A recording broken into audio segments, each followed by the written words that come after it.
નમસ્કાર મિત્રો, જો તમે 12 મહિના માટે સારી કમાણી કરવા માંગતા હો તો આ વિડીયોને પૂરેપૂરો જોજો. કેમ કે આ વિડીયોમાં આપણે 3 એવા શેર વિશે વાત કરીશું જેમાં બ્રોકરેજ હાઉસ ખરીદવાની સલાહ આપી રહ્યા છે.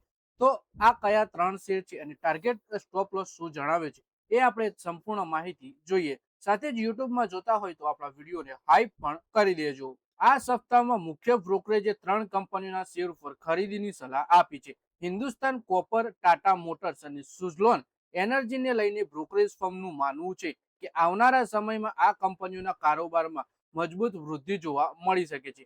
કોપરની વધતી માંગ, કોમર્શિયલ વ્હીકલમાં ઉદ્યોગમાં સુધારો અને રિન્યુએબલ એનર્જી ક્ષેત્રમાં આ કંપનીઓ માટે મુખ્ય ગ્રોથ ટ્રિગર માનવામાં આવી રહ્યું છે. એટલે કે આવનારા 12 મહિનાની અંદર હિન્દુસ્તાન કોપર, ટાટા મોટર્સ અને સુઝલોન એનર્જી તમને સારી એવી કમાણી કરાવી શકે છે એવું બ્રોકરેજ હાઉસ જણાવે છે.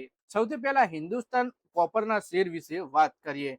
બ્રોકરેજ હાઉસ આનંદ રાઠીએ 25 જૂનના રોજ પોતાના રિપોર્ટમાં હિન્દુસ્તાન કોપર પર બાય રેટિંગ જાળવી રાખતા 12 મહિના માટે 715 રૂપિયાનો ટાર્ગેટ આપ્યો છે, જે વર્તમાન ભાવથી 491 રૂપિયાના મુકાબલે 46% તેજી દર્શાવે છે.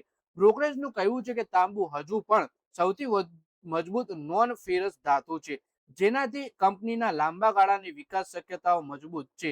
રિપોર્ટમાં એમ પણ કહેવામાં આવ્યું છે કે અંદાજમાં પથ્થર, ઘોડા અને દીકચુ ખાણોમાં ઉત્પાદનને સામેલ કરવામાં આવ્યું નથી, તથા એમસીપી ખાણમાંથી પૂર્ણ ક્ષમતાને ઉત્પાદન 2030 સુધી નાણાકીય વર્ષમાં શરૂ થવાનો અંદાજ છે. એટલે કે હિન્દુસ્તાન કોપરના શેરમાં બાય રેટિંગ જાળવી રાખતા 715 રૂપિયાનો ટાર્ગેટ આપ્યો છે. વર્તમાન ભાવથી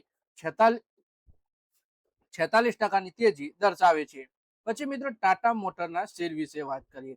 23 જૂનના રિપોર્ટમાં એક ગ્લોબલ બ્રોકરેજ ફર્મે ટાટા મોટર્સ પર બાય રેટિંગ જાળવી રાખ્યું. એમ કે ગ્લોબલે આ રેટિંગ જાળવી રાખતા 600 રૂપિયાનો ટાર્ગેટ આપ્યો છે. વર્તમાન ભાવથી 432 રૂપિયાના મુકાબલે 39% તેજીની શક્યતા છે. બ્રોકરેજના અનુસાર કંપનીનું સંચાલનનું માનવું છે કે વૈશ્વિક કોમર્શિયલ વ્હીકલ ઉદ્યોગ connected vehicle, advance driver assistant system, decarbonization અને સોફ્ટવેર ડિફાઇન્ડ વ્હીકલ જેવા 4 મુખ્ય ફેરફારોથી પસાર થઈ રહ્યો છે. ઘરેલું બજારમાં નાણાકીય વર્ષ 2027નું પહેલું ક્વાર્ટર બમણા અંકમાં વોલ્યુમ વૃદ્ધિના સંકેત આપે છે અને બીજા ક્વાર્ટરમાં પણ આ વલણ યથાવત રહેવાની આશા છે. સાથે જ યુરોપના કોમર્શિયલ વ્હીકલ બજારમાં સુધારાના શરૂઆતની સંકેત પણ કંપની માટે સકારાત્મક માનવામાં આવ્યા છે.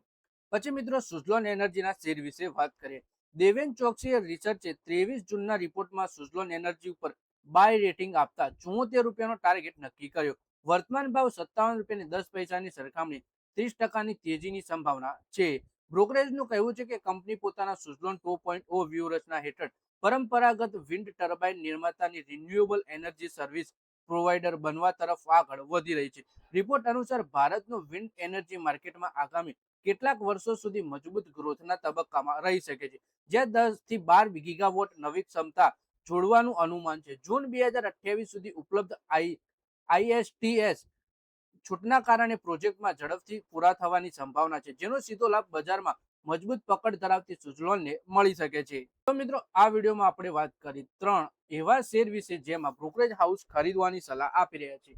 તો મિત્રો આ વિડીયોમાં બસ આટલું જ. હવે મળીએ આવનારા વિડીયોમાં. ત્યાં સુધી વિડીયોમાં લાઈક કરો, કોમેન્ટ કરો અને વિડીયો પોતાના મિત્રો સાથે ફેસબુક, ઇન્સ્ટાગ્રામ, વોટ્સએપ બધી જગ્યાએ શેર કરો. શેર બજારની આવી જ માહિતી ગુજરાતીમાં જોવા માટે તમે ચેનલને સબસ્ક્રાઇબ કરી ઘંટડી દબાવી દેજો અને આપણા ફેસબુક પેજને પણ ફોલો કરી લેજો.